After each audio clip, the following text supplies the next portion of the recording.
Good evening and welcome to the GRN Show.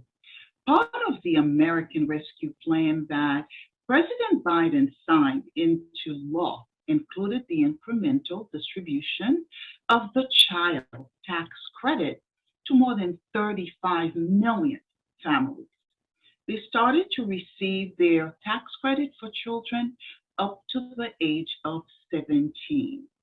And parents who opt to take the child tax credit will receive them monthly up to December of 2021. Our guest this evening is the Executive Director of the Children's Services Council of Broward County and one of the leading organizations that provides advocacy and resources to enhance children's lives.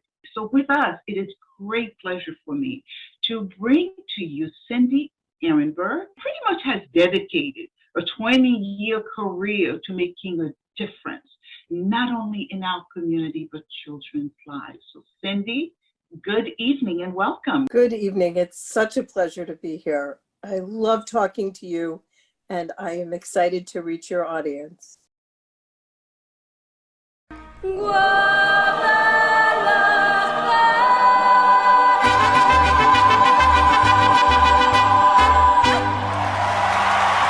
The 2021 Hispanic Heritage Month will be celebrated this year from September 15th to October 15th.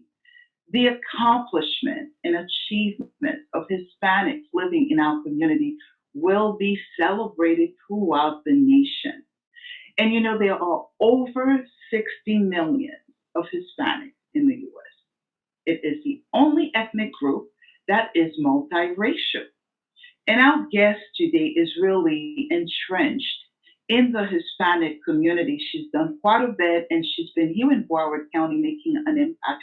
And it is such a pleasure for me to introduce our guest, Margaret Delma Sanchez.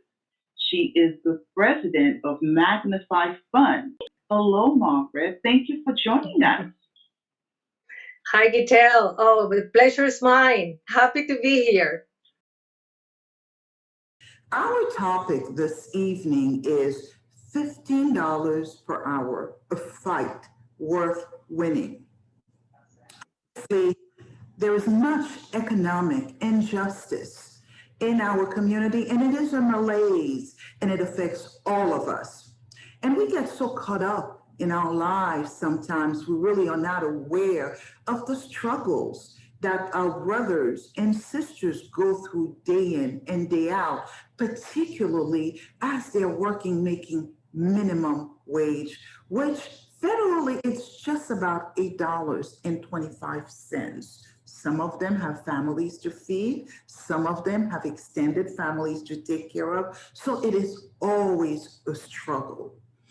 And I wanted to highlight today, wanted you to put some faces and stories behind a $15 minimum wage movement. But before we do so, I'd like for us to take a look at this clip, which really highlights the history of the minimum wage. This is an American sweatshop. They flourished in the early 1900s when people were desperate for work. And since there were no regulations on what they had to pay, they paid workers next to nothing.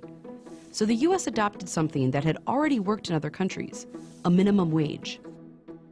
This is a chart of the minimum wage in the United States over the past 60 years. You can see how it's gone up and up and up from $1 an hour in 1960 to $7.25 today. Go America, right? But this chart is actually pretty misleading. If you take the same line but adjust it for inflation, you'll see the problem.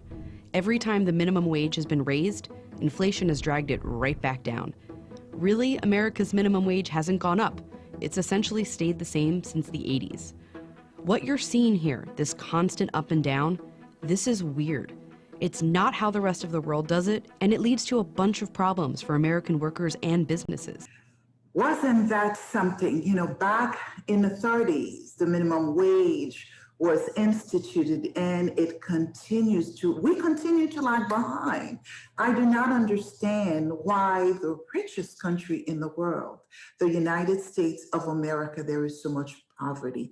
And the minimum wage is really at the core of this poverty and the gap between the haves and have-not continues to really widen, and which is why today I am so pleased to have with us a guest who really has been fight for a very long time. He persists, he struggles, and he'll be here to share with us his story.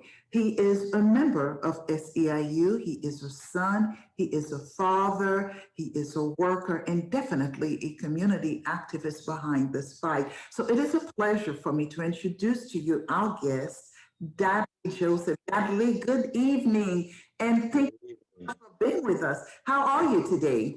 I'm doing great. I'm doing great. I'm doing great. Wonderful. When you look at the Caribbean region, it is so diverse. There are about 13 island nations and many more islands, I should say, that are pretty much not independent at this time. However, I have to tell you, as a community, we are growing tremendously.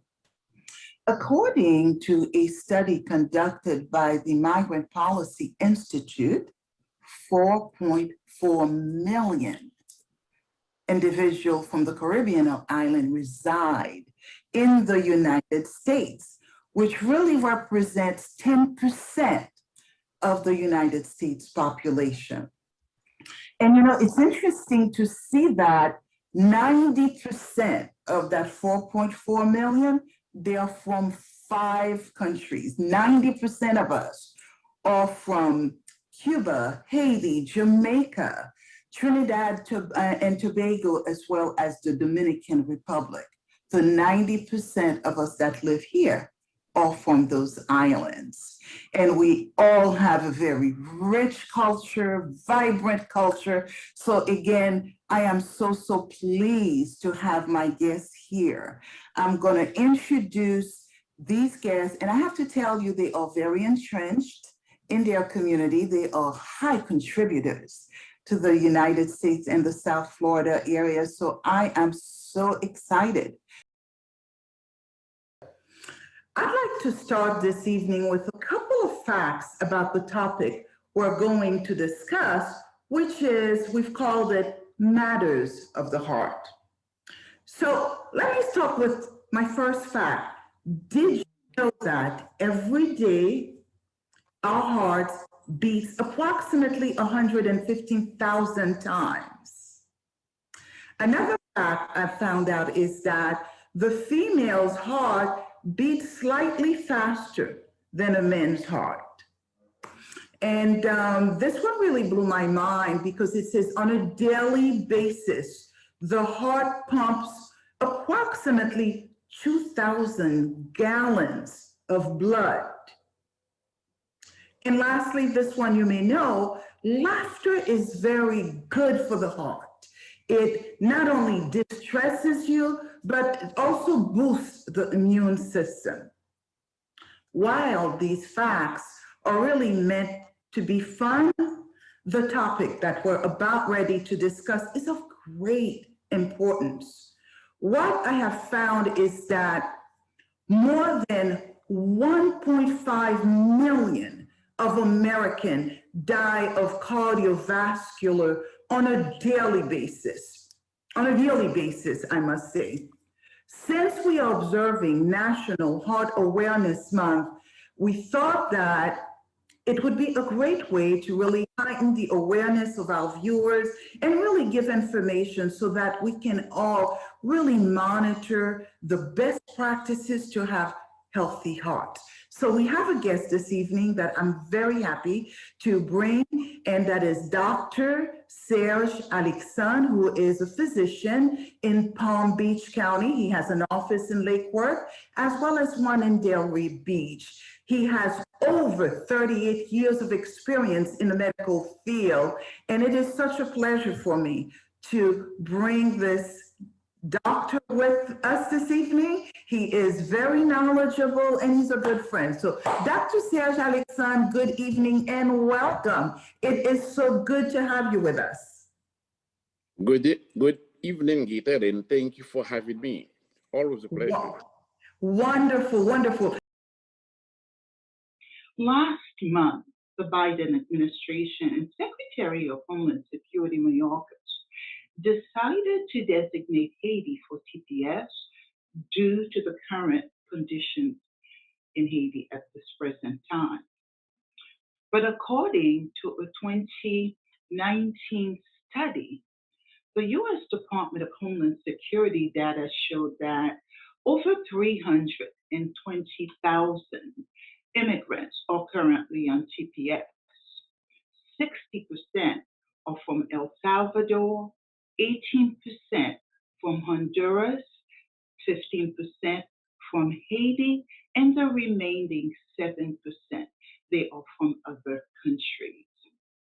And you've heard over the last couple of weeks, there has been many developments as it pertains to TPS, but it's an issue that continues to divide our nation. So I wanted to bring someone who's been really in the trenches in Washington, D.C., championing the cause of immigrant, and it is such a pleasure for me to bring to you our U.S. Congresswoman Debbie Wasserman Schultz.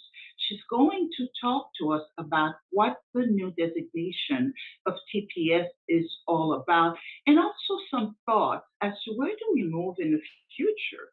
You know, with TPS, obviously the most important thing is a path to citizenship. So we will be addressing those issues with Congresswoman Debbie Wasserman Schultz.